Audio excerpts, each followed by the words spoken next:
Assalamualaikum warahmatullahi wabarakatuh. Perkenalkan kami dari kelompok 4 yang beranggotakan Fenty Sofia dengan NIM 20053031 dan saya sendiri Harsafa Inayatullah dengan NIM 20053035. Kami akan mempresentasikan tugas pengantar manajemen mengenai materi lingkungan dan budaya organisasi. Baiklah, materi pertama akan disampaikan oleh rekan saya yaitu Fenty. Kepada Fenty, saya persilahkan. Organisasi dan lingkungan. Organisasi adalah sebuah perkumpulan atau wadah bagi sekelompok orang untuk bekerja sama, dikendalikan oleh pemimpin untuk mencapai tujuan tertentu. Menurut Robbins dan Coulter, lingkungan adalah merujuk pada lembaga dan kekuatan yang berada di luar organisasi tersebut. Lingkungan organisasi adalah semua elemen di dalam maupun di luar organisasi yang mempengaruhi sebagian atau keseluruhan organisasi. Selanjutnya adalah macam-macam lingkungan organisasi. Lingkungan organisasi terbagi menjadi dua, yaitu lingkungan eksternal dan lingkungan internal. Yang pertama, lingkungan eksternal adalah lingkungan yang diketahui mempengaruhi pengambilan keputusan manajerial, proses, dan struktur organisasi. Maka lingkungan eksternal penting untuk dipantau, tetapi secara keseluruhan sangat sulit untuk dianalisis. Lingkungan eksternal terdiri dari dua komponen, yaitu eksternal makro dan eksternal mikro. Lingkungan organisasi yang kedua adalah lingkungan internal, yang merupakan tempat manajer untuk bekerja, mencakup budaya perusahaan, teknologi perusahaan, dan fasilitas fisik. Lingkungan internal meliputi pekerja atau karyawan, dewan komisaris, dan pemegang saham. Perbedaan organisasi dan lingkungan. Menurut Kusdi tahun 2018, dengan menggunakan pendekatan simbolis interpretif, perbedaan tersebut menjelaskan bahwa konsep lingkungan dan organisasi adalah konstruksi sosial. Disinilah keterbatasan analogi pemikiran modern dalam membedakan lingkungan dan organisasi. Sering lupa bahwa organisasi merupakan sekumpulan orang. Maka dari itu dikatakan bahwa batas dari lingkungan dan organisasi sebenarnya adalah produk dan kesepakatan bersama. Artinya, bahwa perbedaan tersebut barangkali tidak ada secara objektif, melainkan subjektif manusia-manusia yang membentuk organisasi. Oleh karena itu, untuk membedakan lingkungan dan organisasi, kita menciptakan simbol-simbol seperti seragam, lambang, papan nama, stempel, dan lain-lain yang menandai ini adalah anggotanya. Pendekatan postmodern melangkah lebih jauh, yaitu personal batas-batas itu sendiri. Menurut mereka, organisasi dan lingkungan tidak perlu dibedakan. Ini melahirkan gagasan baru, seperti organisasi tanpa batas, model jaringan, dan organisasi maya, yang keseluruhannya penting, khusus dalam konteks organisasi di era informasi.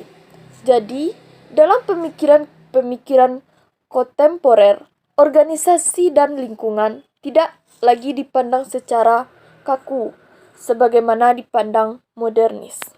Selanjutnya adalah teori hubungan organisasi lingkungan, terbagi menjadi 4. Yang pertama adalah teori kontingensi, terbagi menjadi 2, yaitu organisasi mekanistik dan organik. Struktur organisasi mekanistik dibuat atas dasar pertimbangan bahwa sistem kerja yang stabil dibutuhkan agar organisasi dapat menjalankan berbagai fungsinya secara efektif dan efisien. Yang kedua adalah teori ketergantungan sumber daya. Menurut Kusdi, ide dasar ketergantungan sumber daya adalah bahwa hubungan organisasi dan lingkungan bersifat dependen. Artinya, organisasi bergantung kepada lingkungan untuk mendapatkan sumber daya. Teori selanjutnya adalah teori ekologi populasi. Teori ini hampir sama dengan teori sebelumnya, di mana organisasi diasumsikan memiliki ketergantungan terhadap sumber daya lingkungan. Maka, tetapi sudut pandangnya terbalik. Jika teori ketergantungan sumber daya melihat dari sudut pandang organisasi, maka teori ekologi populasi melihat dari sudut pandang lingkungan organisasi. Teori ini dikembangkan oleh Michel Hanan, John Freeman, dan Howard Alders. Selanjutnya adalah teori institusional. Teori ini mencoba menjelaskan lingkungan dalam bentuk lain yang berbeda dari teori-teori sebelumnya. Mereka membagi pengaruh lingkungan menjadi dua kategori, yang masing-masing mengajukan tuntutan yang berbeda pada suatu organisasi. Yang pertama adalah pengaruh lingkungan yang menitik beratkan pada aspek teknis dan ekonomis, atau efisien dan efektivitas. Dan yang kedua, pengaruh lingkungan yang menitik beratkan pada aspek sosial kultural. Hubungan lingkungan dan organisasi. Menurut James D. Thomson, hubungan lingkungan dan organisasi dapat dilihat melalui model.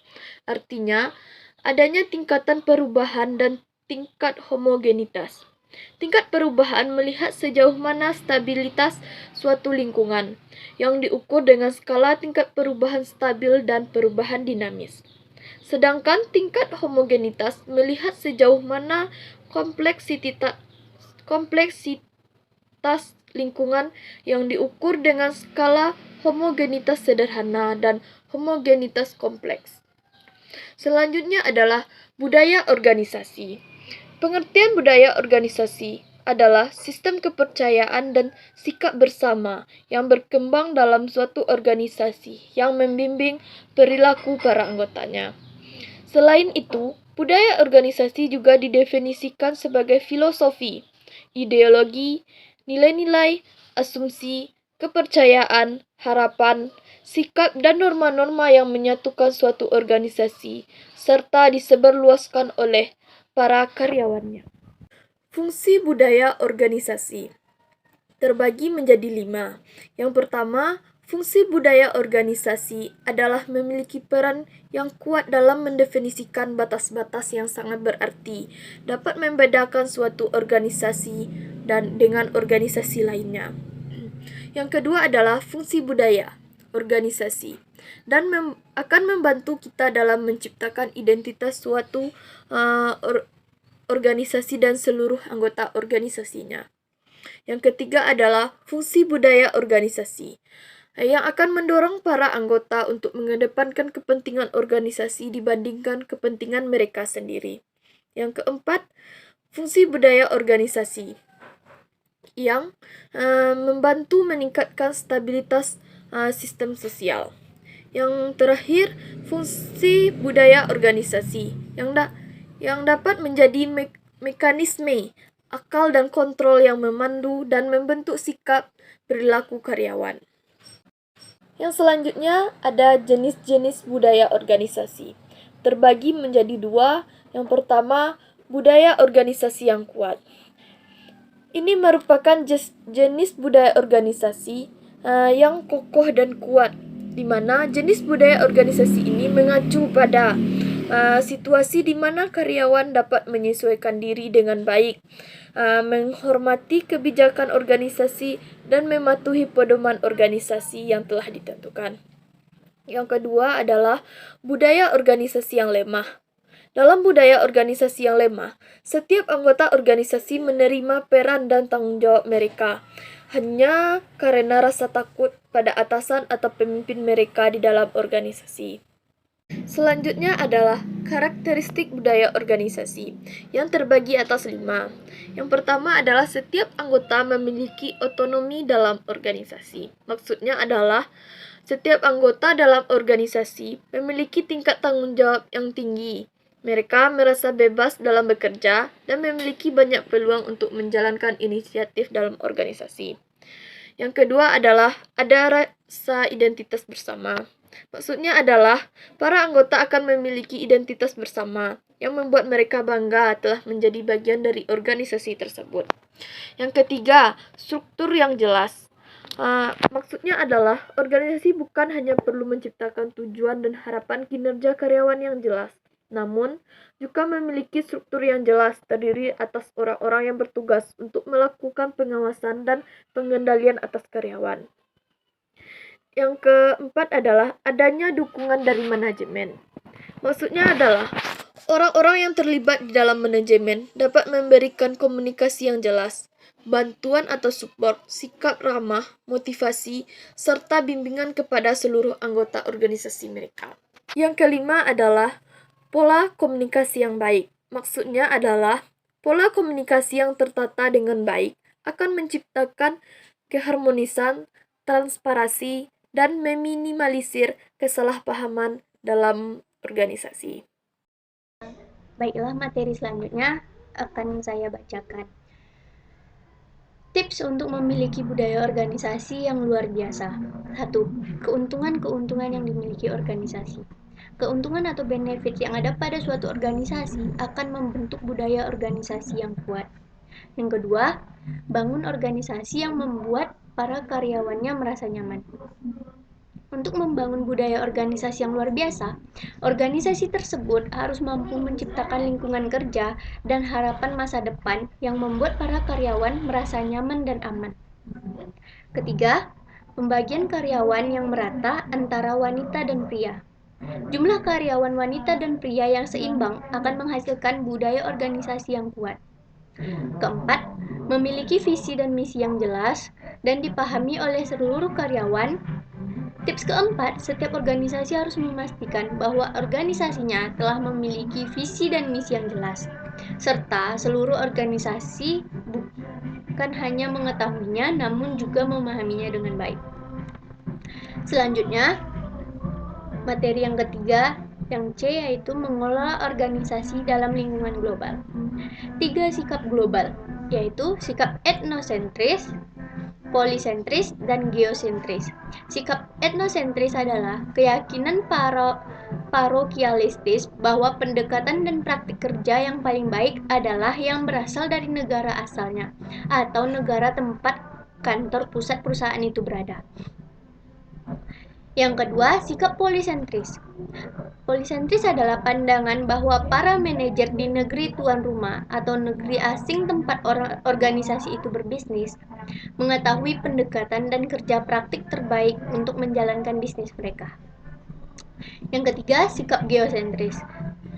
Sikap geosentris adalah pandangan yang berorientasi dunia yang memusatkan perhatian pada pemanfaatan, pendekatan, dan orang terbaik dari seluruh dunia. Memahami lingkungan global. Lingkungan global adalah faktor-faktor yang mempengaruhi kemampuan perusahaan untuk melakukan bisnis global, untuk menjual barang dan jasa guna mencapai tujuan perusahaan. Bisnis global adalah kegiatan atau aktivitas pemenuhan kebutuhan dengan membeli dan menjual barang dan jasa dari atau ke negara yang berbeda. Aktivitas bisnis global tersebut perlu adanya proses manajemen.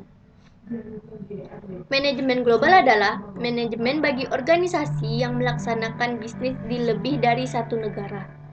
Perusahaan yang melakukan bisnis secara global bukan lagi merupakan hal yang baru, karena sudah sejak lama banyak perusahaan-perusahaan yang menjual produknya ke negara lain. Perdagangan global terbentuk dari dua kekuatan, yaitu Perdagangan global terbentuk dari dua kekuatan, yaitu aliansi perdagangan regional dan perjanjian yang dinegosiasikan melalui Organisasi Perdagangan Dunia. Ada 3 hal yang harus diperhatikan agar aliansi strategi ini berhasil, yaitu 1. Pemilihan partner, di mana harus jelas siapa yang akan kita ajak kerjasama. Apakah partner tersebut dapat bekerja sama mencapai tujuan strategi dan tujuan aliansinya serta tidak memanfaatkan aliansinya di masa mendatang. Dan sebagai perusahaan yang akan melakukan aliansi strategi, kita harus melakukan berbagai langkah seperti mencari informasi mengenai partner dan mengumpulkan data serta mencari tahu mengenai partner tersebut. Yang kedua, struktur aliansi, yaitu menentukan suatu struktur hingga terjadi keadilan dalam hal pembebanan resiko dan menghindari terjadinya pemanfaatan dari partner untuk kepentingan sendiri. Yang ketiga, penanganan aliansi. Dalam hal ini dapat dilakukan pengamanan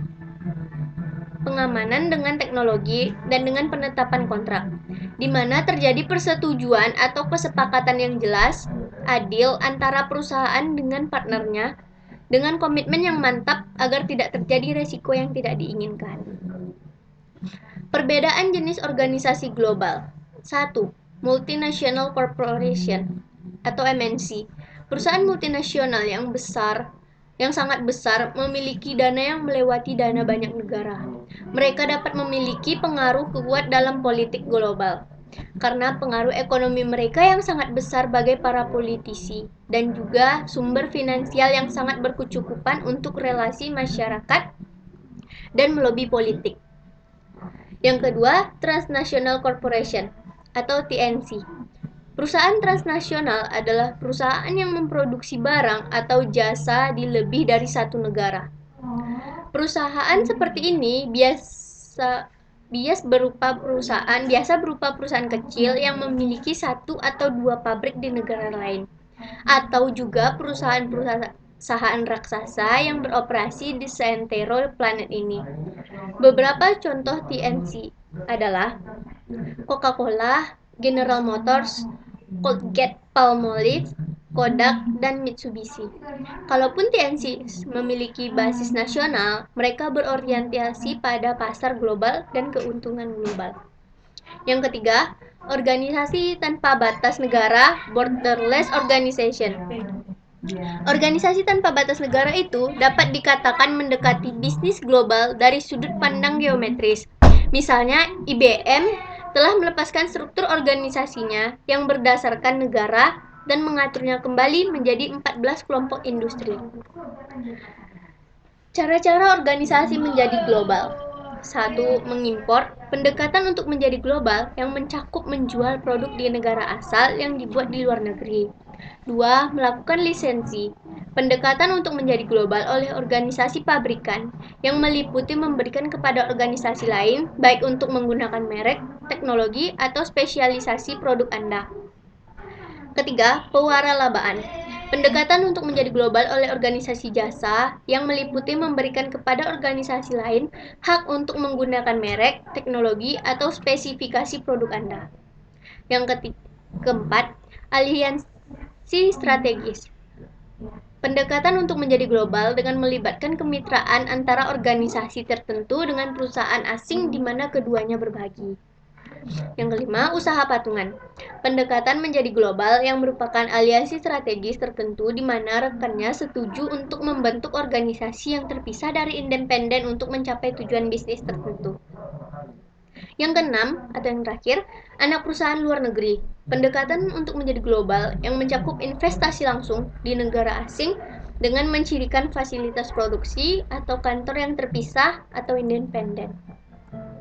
Sekian presentasi yang dapat kami sampaikan. Apabila terjadi kesalahan, kami mohon maaf. Kami akhiri dengan Assalamualaikum warahmatullahi wabarakatuh.